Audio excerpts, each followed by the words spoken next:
जैसे रब ताला फरमाता है, ए ईमान वालों ज्यादा गुमान करने से बचो। ए ईमान वालों ज्यादा गुमान करने से बचो। गुमान करना, कुछ भी सोचना किसी के भी मुतालिक, इसकी लिमिट्स हैं। और खास तौर पर मोमिनीन के लिए किस तरह से सोचे।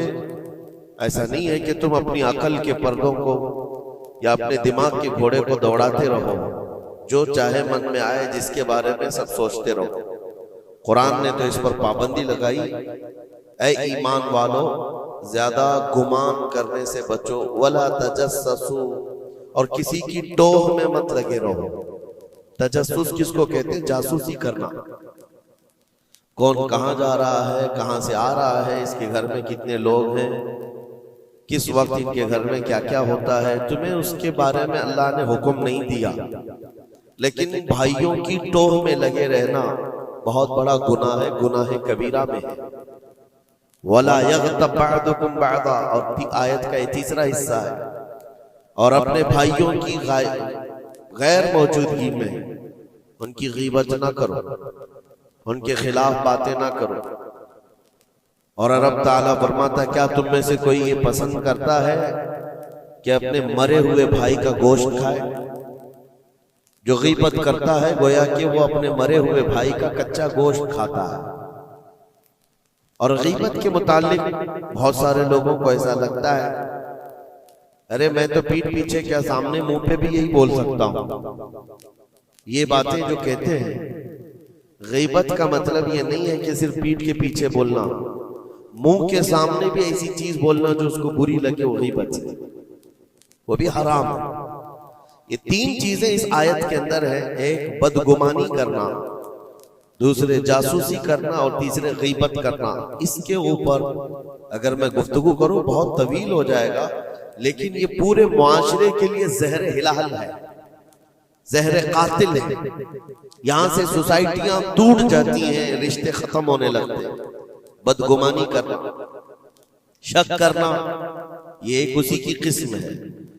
जन इसको अरबी में कहा गया है गुमान, यानी किसी के मुतालिक गुमान करना। देखें, दुनिया में जो चीज दिख रही है जरूरी नहीं है कि वो वैसी ही हो। हर चमकने वाली चीज हीरा नहीं होती, और हर काली दिखने वाली चीज कोयला भी नहीं होती। दोनों में बड़ा फर्क है। हकीकत कुछ और हो सकती है, लेकिन बगैर किसी तहकीक के या बगैर तुम्हें यकीन के गुमान कर लेना, ये तुम्हें बहुत बड़े गुनाह में ले जाएगा, बहुत बड़े गुनाह में। अब गुमान की किस्में भी मैं आपको बताऊंगा, उससे कबल मैं आपको बताऊं सिर्फ सैयदना जुनैद बगदादी रदी अल्लाह ताला अन्हु, जो सैयदुत ताइफा है, वलियों के सरदार, अपने जमाने के कुतुब, घर में बैठे हुए थे। बड़े आप घर से भी मालदार थे, बहुत सारे लोग अपनी जरूरत लेकर के आते थे। दोपहर का वक्त था, एक मांगने वाला आपके दरवाजे पर आया। आपको जो देना था वो दे देते, लेकिन आपने उसको खैरात देने के वक्त दिल में ये सोचा कि हट्टा कट्टा आदमी है, कमाकर खा सकता है, इसको ये बुरी लत कहां से पड़ गई, ये कैसा आदमी है। बहरहाल उसको जो खैरात देनी थी दे दिया, वो बंदा चला गया, खैरात लेकर चला गया। आप वापस आप अपने घर आए, और जैसे ही आप आए नींद लग गई, आप सो गए। आपके सोने के बाद आपने ख्वाब देखा कि मैदान महशर कायम हो चुका है, हिसाब किताब हो रहा है, लोगों में नफसा नफसी का हाल है, फरिश्ते कुछ को पकड़ कर ले जा रहे हैं, कुछ का हिसाब कर रहे हैं। और जब हजरत जुनैद बगदादी का नंबर आया तो दो फरिश्ते बहुत बड़ी थाल लेकर के आए, जिसमें कच्चा गोश्त था और खून टपक रहा था। जुनैद बगदादी से कहा गया कि ये लो, इसको खाओ। तो हजरत जुनैद बगदादी ने कहा कि क्या मुझे नहीं जानते, मैं जुनैद, मैंने ऐसा कौन सा गुनाह किया कि मुझे इसकी सजा ये दी जा रही है। फरिश्तों ने कहा, ए जुनैद, क्या अपने मोमिन भाई के बारे में आज दिन में आपने बुरा गुमान नहीं किया? जो आपके दरवाजे पर आया उसके मुतालिक आपने बदगुमानी नहीं की? तो हजरत जुनैद बगदादी रज़ियल्लाहु ताला अन्हु बिछक करके उठ गए, खौफ के मारे नींद खुल गई। और उसके बाद बेकरारी इतनी आई कि हाँ मैंने तो गुमान उसके मुतालिक गलत किया था। थोड़ा सा ऐसा भी नहीं है कि वो चोर है, डकैत है, डाकू है, ये भी नहीं, सिर्फ इतना सोचा था कि हट्टा कट्टा आदमी है, मांगता क्यों है। हज़रत जुनैद बगदादी अपने घर से निकले उस फकीर को ढूंढने के लिए कि जो मेरे घर आया था, और उसके बाद ढूंढते हुए उसके पास पहुंच गए। जा करके उससे माफी तलब की, कहा कि आज तू जो घर पर आया था मैंने तेरे मुतालिक ये गुमान किया था कि तू हट्टा कट्टा आदमी है और मांग कर खा रहा है। तो उसके बाद उस शख्स ने जो जवाब दिया वो हैरत में था। मेरे अजीजों, ना वो फकीर था, ना ही वो कोई कमजोर और मजबूर था, बल्कि अल्लाह के एक वली थे जो उनके इम्तिहान के लिए आए हुए थे। हज़रत जुनैद बगदादी रज़ियल्लाहु ताला अन्हु को उससे ज्यादा माल उन्होंने लौटाया और कहा, ऐ जुनैद, तेरे मकामात को अगर कोई चीज खत्म करती है तो मोमिनीन के मुतालिक बदगुमानी कर। अगर तू आज यहाँ ना आता तो तेरे मकामात रोक दिए जाते, आगे तुम न मारिफत और तरीकत के रास्ते पर बढ़ सकते, क्योंकि ये मर्ज है, ये बीमारी है। इस बीमारी ने तो हमारे मुआशरे को खराब किया हुआ है। बदगुमानी से बचो। यहां तक के लोगों ने बहुत जल्दी अपने दिमाग पर यकीन करके फैसले भी ले लिए हैं। आप मिसाल के तौर पर किसी घर से कोई निकल रहा है और आपने फौरन ये गुमान कर लिया कि ये इस घर में बदकारी करने के लिए गया था। आपकी नेगेटिविटी जो जहन में थी आपने गुमान किया और उस पर यकीन की मोहर भी लगा दी। ना उससे आपने जाकर पूछा कि कौन है, क्यों आया था। इसी तरह की एक और बात मैं आपको बताता हूं। हजरत शफीक बल्खी बड़े बुजुर्ग दरियाए दजला के किनारे आए, देखा कि एक मर्द, एक नौजवान है, औरत को गोद में सुलाया हुआ है दरिया के किनारे और शराब की बोतल हाथ में लिए बैठा है। इस तरह का माहौल तो बगदाद का नहीं था, पर्दे का माहौल था, इस्लामी माहौल था। लेकिन खुले आम कोई दरियाए दजला के किनारे इस तरह बैठे और वो भी औलिया की नजर पड़े तो उनके लिए तो बहुत हैरत की बात थी। हजरत शफीक बल्खी ने देखा, कहा, हाय अफसोस, जमाना कहां आ गया। लोग खुले आम औरतों को लेकर बाहर सोने में बाहर मजे करने लग गए और खुले आम अब शराब भी पी जाने लगी। शराब भी पी जा रही है, खुद भी पी रहा है, उस औरत को गोद में थोड़ा थोड़ा सा पिला भी रहा है।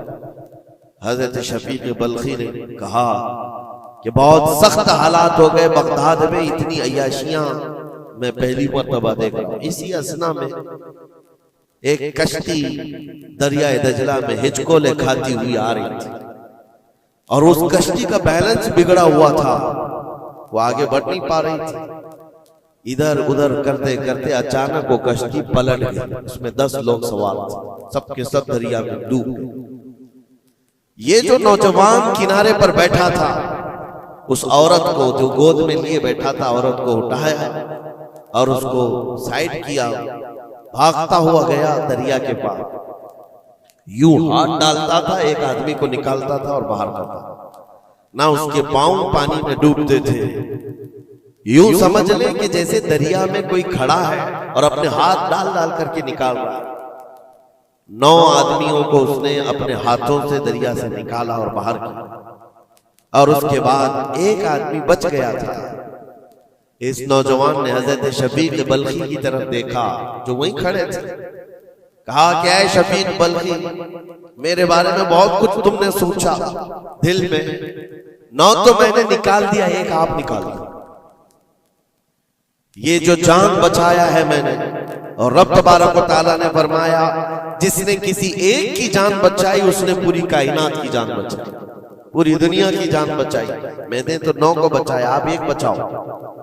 आपने फरमाया इस सिलसिले में बाद में बात करेंगे, पहले उस आदमी को बचा लो, उस आदमी को बचा लो, मैं तुमसे इल्तिजा करता हूं। उसने 10वें को भी बचाया। उसके बाद हजरत शफीक बल्खी के दिल में एहसास हुआ कि मैंने गलत जगह गुमान किया, ये कोई आम आदमी नहीं है, आम इंसान नहीं है। इसके मुतालिक मैंने क्या क्या दिल में सोच लिया, क्या क्या गुमान कर लिया। तो आपकी आंखों में आंसू आ गए और कहा कि मुझसे बड़ी खता हो गई, मुझे माफ करें। लेकिन आपको अल्लाह ने ये ताकत दी है कि आप दरिया पर खड़े होकर इंसानों को बचा तो रहे हैं, लेकिन ये क्या है जो किनारे पर बैठ करके खुलेआम हो रहा है? किनारे दरिया के बैठकर ये खुलेआम क्या हो रहा है? उस नौजवान ने कहा, शफीक बल्खी, ये भी मैं बताता हूं, वो गोद में पड़ी हुई औरत कोई आम औरत नहीं, मेरी माजूर माँ है, बीमार है, और उसको दरिया के किनारे लाने का हकीमों ने हुक्म दिया। और मेरे हाथ में जो बोतल है ये दवा की बोतल है, उसको हर आधे घंटे पर पिलाया जाता है।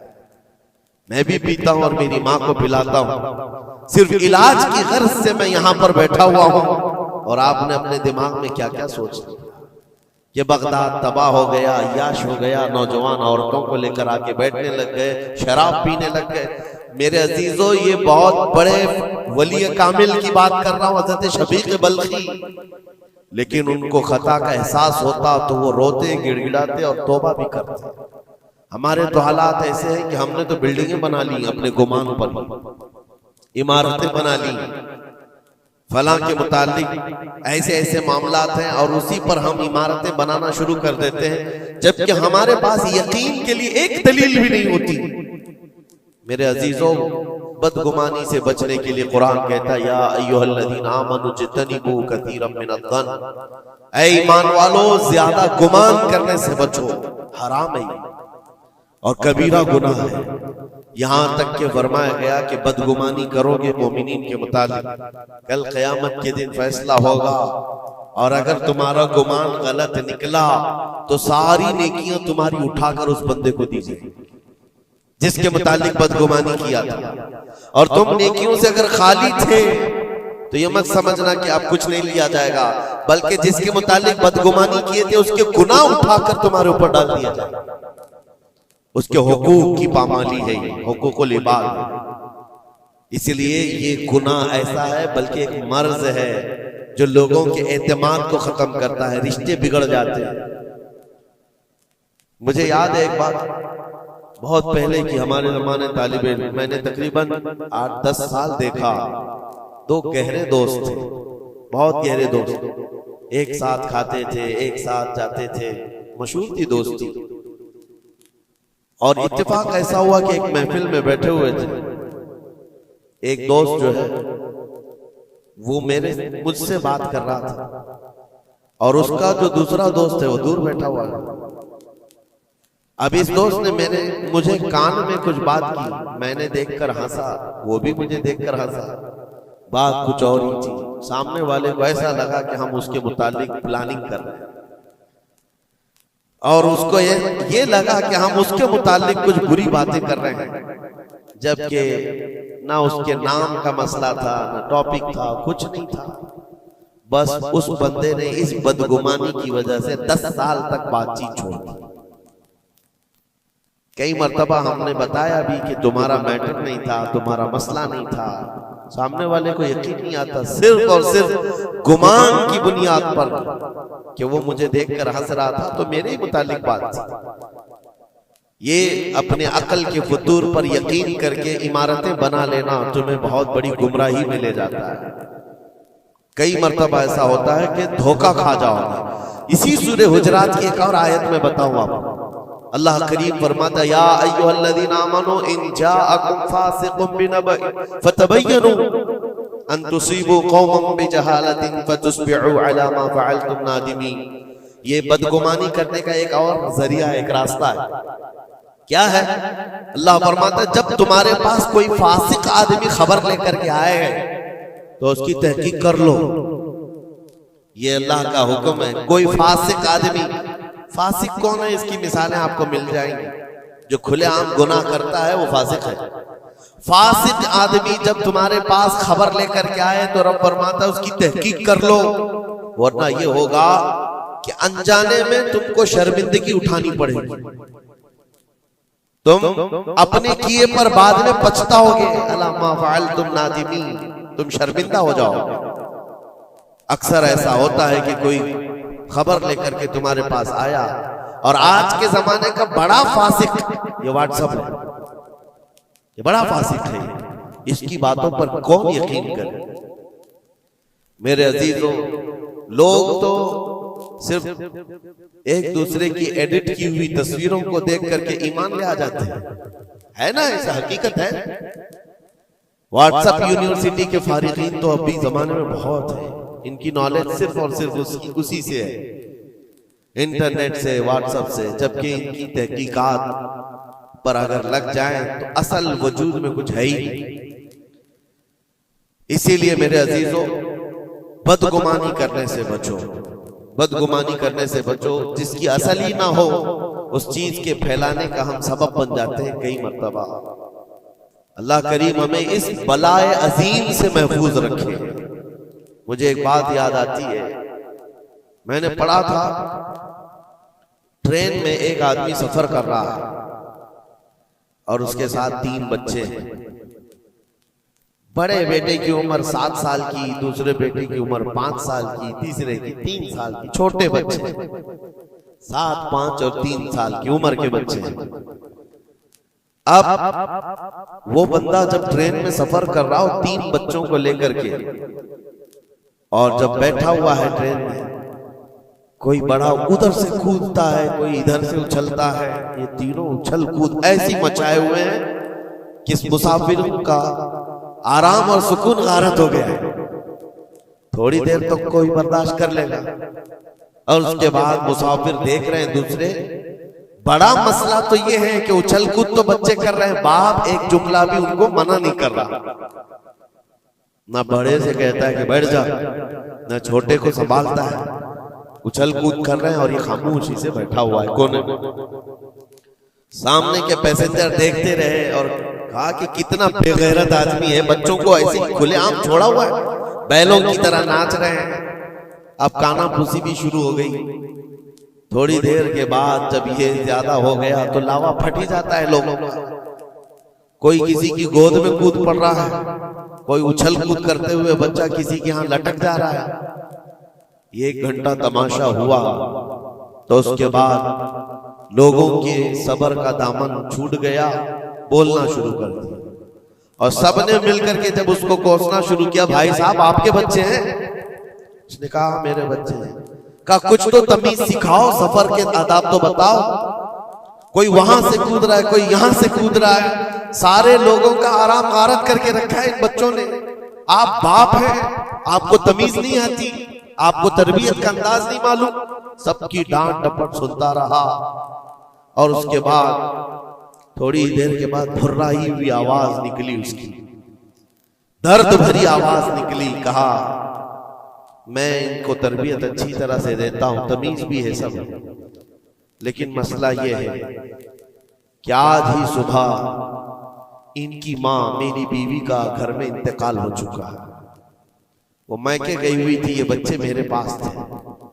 मुझे सुबह खबर आई है इनकी माँ का अचानक दौरा पड़ने से इंतकाल हो चुका। मैंने अभी तक इन बच्चों को बताया नहीं कि इनकी माँ का इंतकाल हुआ। ये जितना उछल कूद कर रहे हैं, खेल रहे हैं, अभी घर पहुंचेंगे तो इनकी सारी खुशियां खत्म हो जाएंगी। ये अपनी माँ की मुर्दा लाश को देखेंगे तो सारा उछल कूद चला जाएगा।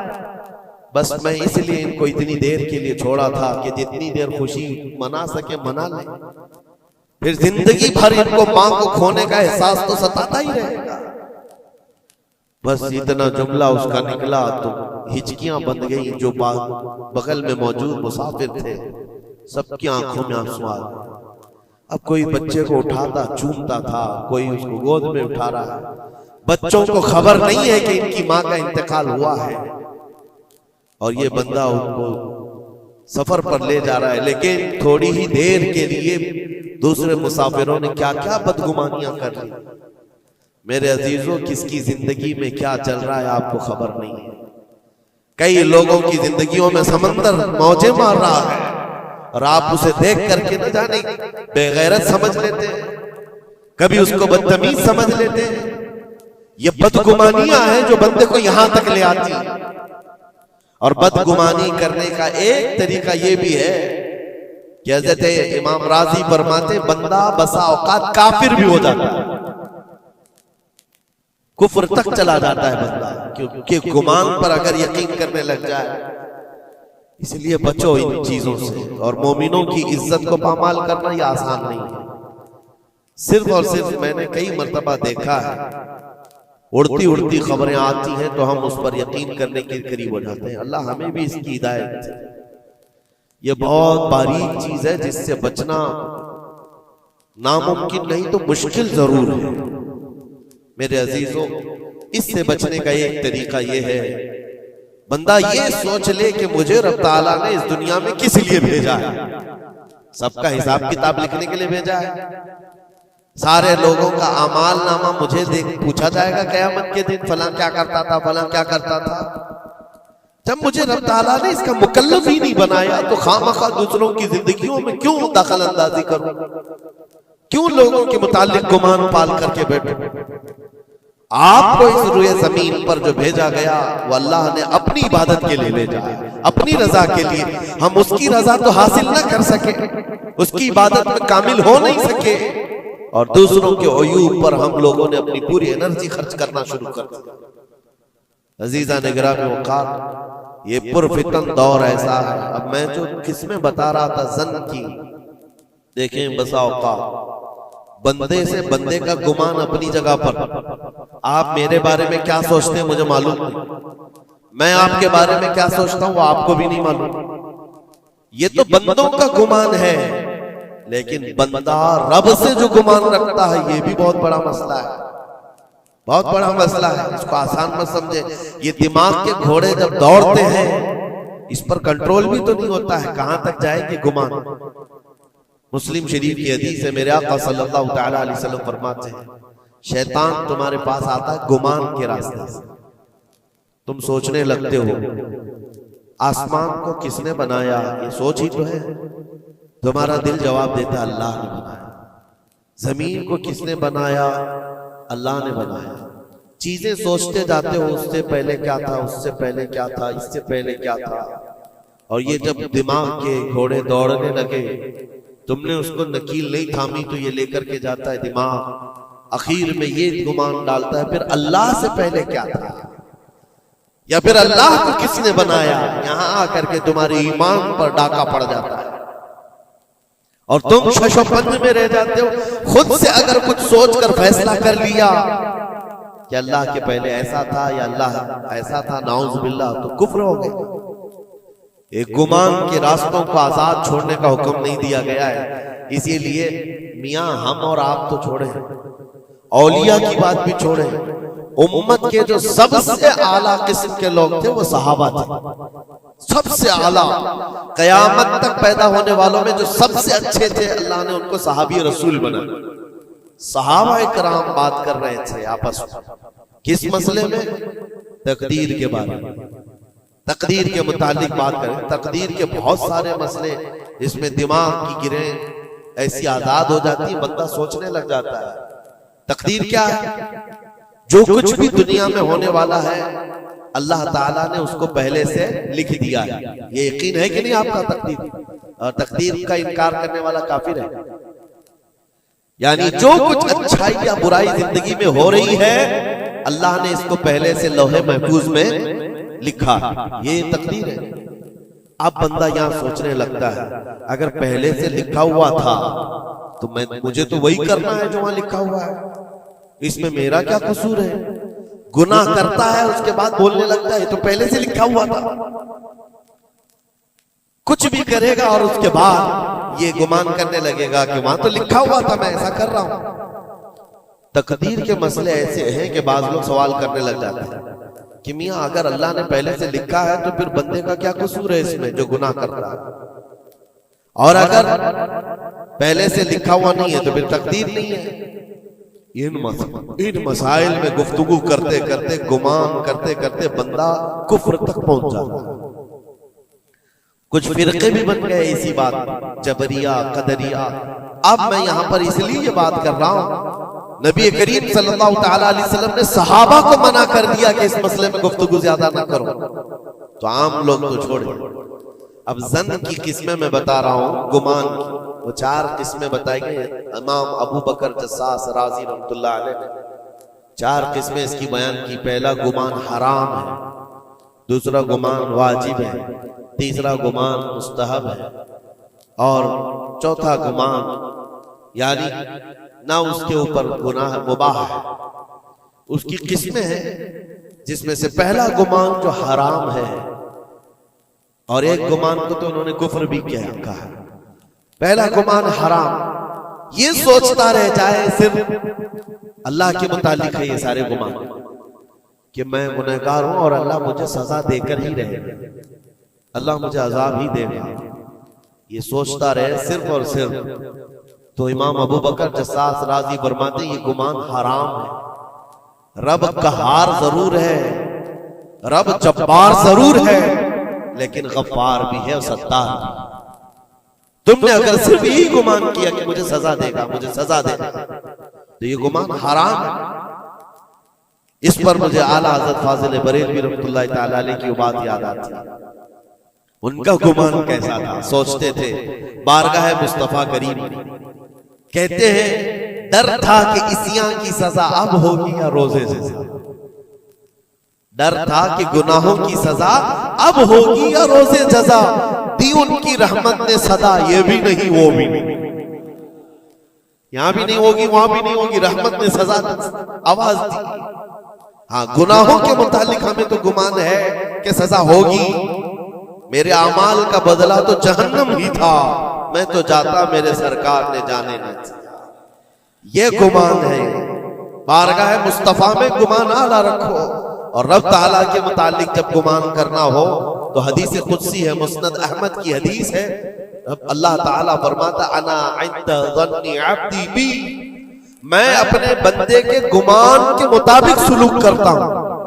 बंदा मेरे मुतालिक जैसा गुमान करता है मैं उसके साथ वैसा सुलूक करता हूं।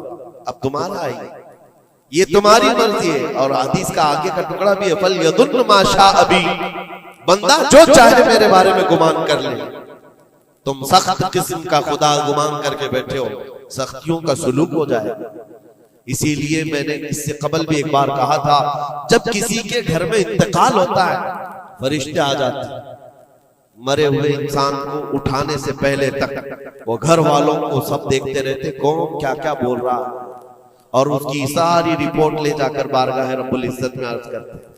अल्लाह ताला पूछता है फरिश्तों से, आज इस घर में एक जान को हमने लिया, वो लोग मेरे मुतालिक क्या गुमान कर रहे थे, क्या सोच रहे थे और क्या कह रहे थे?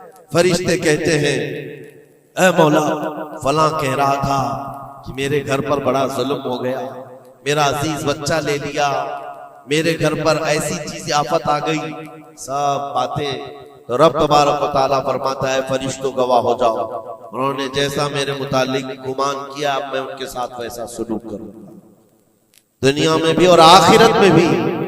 और फिर किसी घर से फरिश्ते जाते हैं जो नेक लोगों का होगा, रब ताला पूछता है यहाँ क्या कहा जा रहा था मेरे मुतालिक, क्या सोचा जा रहा था? फरिश्ते कहते मौला उनके घर पर बड़ी गम की बात थी, बड़ी मुसीबत थी, उनके बाप का इंतकाल था, लेकिन हर कोई कह रहा था इन्ना लिल्लाहि व इन्ना इलैहि राजिऊन, हम अल्लाह के लिए हैं और अल्लाह ही की तरफ लौटने वाले हैं। रब ताला फरमाता है फरिश्तों तुम गवाह हो जाओ, इससे बेहतर उनको निअमुल बदल दुनिया में दूंगा और उससे बेहतर आखिरत में अता करूंगा।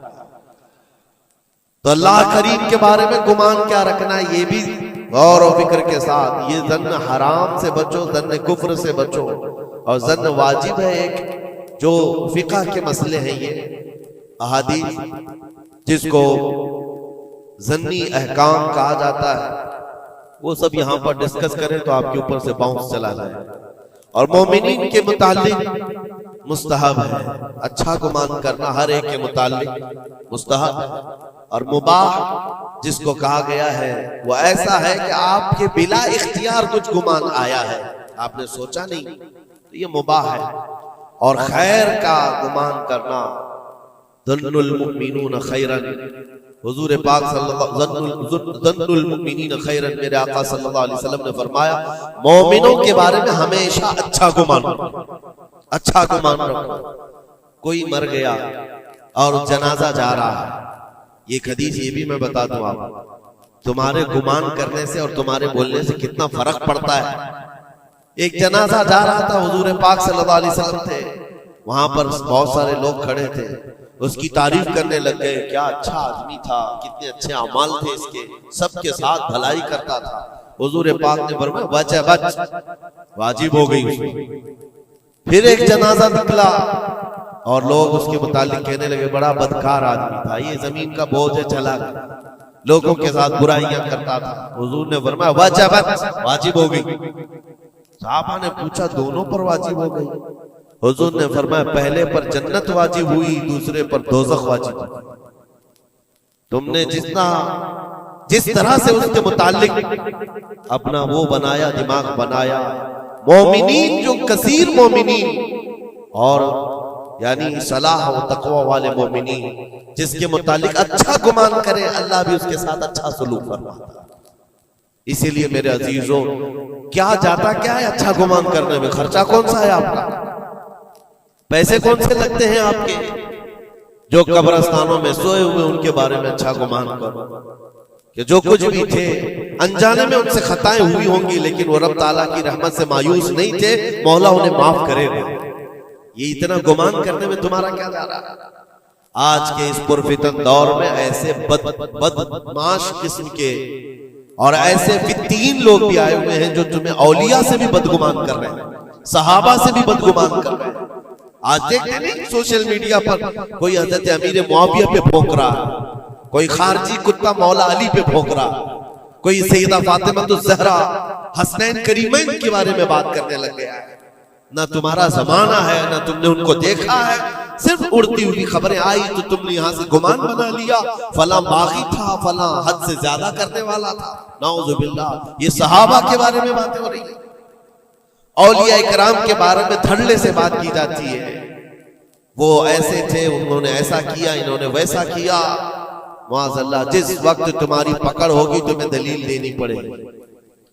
कहा जाएगा हाथू बुरहानकुम इन कुंतुम सादिकीन, अगर तुम सच्चे हो तो दलील लाओ, जो कुछ तुमने सोचा ये बंदा वैसा था साबित करो। साबित कर सकोगे? साहबे मामला तब कभी तुमसे मिला ही नहीं, तुमने पहाड़ बना रखा है। अपनी नेकियों को गारत करने से बचाएं। फिर कुरान की आयत पढ़ता हूं, ए ईमान वालों कसीर गुमान करने से बचो। इसके दो हिस्सों पर तो मैंने बात ही नहीं किया, वला तजस्ससू, जासूसी मत करो। ये जो टिप्पर बने हुए घूमते हैं, मोमिनीन की खबरें पुलिस वालों को देना, हुकूमत के अहदेदारों को पहुंचाना, इसको तो आज समझते पेशा है। ये 500 की नोट मिलती होगी, उसकी मिसाल ऐसी है, किसी कुत्ते को हड्डी डाली जा रही है और वो उनके पीछे तुम हिलाते हुए भाग रहा हो। तुम्हें पता भी है कितना बड़ा गुनाह है ये, कितना बड़ा गुनाह है। अरे तुम है, लानत है ऐसी जिंदगियों पर। तुमको जिंदगी इसलिए मिली कि तुम मोमिनीन की और मुसलमानों की खबरगिरी करो और यहाँ की जासूसी ले जाकर कुफ्फार को दो। कल कयामत के दिन क्या जवाब दोगे रब ताला के बारे में? रब तबारक व तआला के उन बंदों के मुतालिक जो उसे अल्लाह पुकारते हैं, तुम इनकी खबरें ले जाकर उन कुफ्फार और मुशरिकीन को देना चाहते हो जो हमारी जान के प्यासे हैं। मुसलमानों में से अगर कोई है तो बाज आ जाए, तौबा कर। इतना खतरनाक गुनाह है कि मरने के बाद कब्र में उसका चेहरा किबले से बदल दिया जाए। कब किबला से बदल दिया जाएगा उसका चेहरा, उसको किबले की तरफ रखने नहीं दिया जाएगा। अजीजा ने गिरामी औकात, अल्लाह करीम ऐसी बुरी नौबतों से हमें महफूज फरमाए, ऐसी बुरी ड्यूटी से अल्लाह महफूज फरमाए।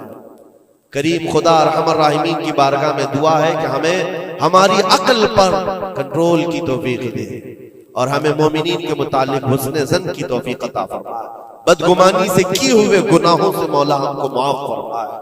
रब तबारक व तआला हमारी गुमान से मोमिनीन का किसी का दिल दुखा हो, हम तेरे बारगाह में सच्ची तौबा करते हैं, मौला हमें माफ फरमा दे।